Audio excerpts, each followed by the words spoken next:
because you're taking your speculation and you're telling everyone it's the truth. I will tell you when I'm speculating.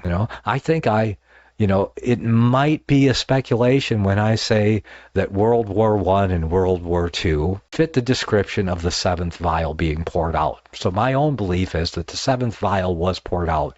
And if I'm right, nothing worse is going to happen before Christ returns, because that's supposed to be the greatest conflagration the world had never even seen until then. That's what's expressed at the pouring out of the seventh vial. So mighty an earthquake, unlike anything that ever happened in history. I thought Napoleon would have been that, but see, up until World War I, World War II era, that 30 years war era there, Napoleon was the greatest conflagration. But see, even those who saw that happen in their lifetime, the historicist expositors, they recognized the Napoleonic Wars as an outcome of the prior vials, the vials prior to the 6th and 7th, the 6th even being inclusive. But because the Napoleonic Wars followed the fall or the end of the 1260-year reign, or coincided with the end of it,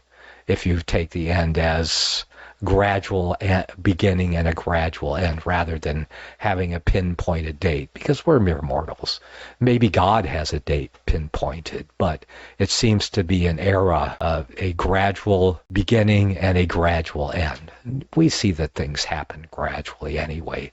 So what the exact date is, which date is exact, but we have 2 starting dates and 2 ending dates, and they both add up to right about 1260 years. So we're pretty confident with the historicist understanding and the historicist expositors whose shoulders I stand upon. And I name them and give them credit in my exposition of the Revelation. If you want a much more thorough job than that, you can always go to jorgeapocalyptic.wordpress.com.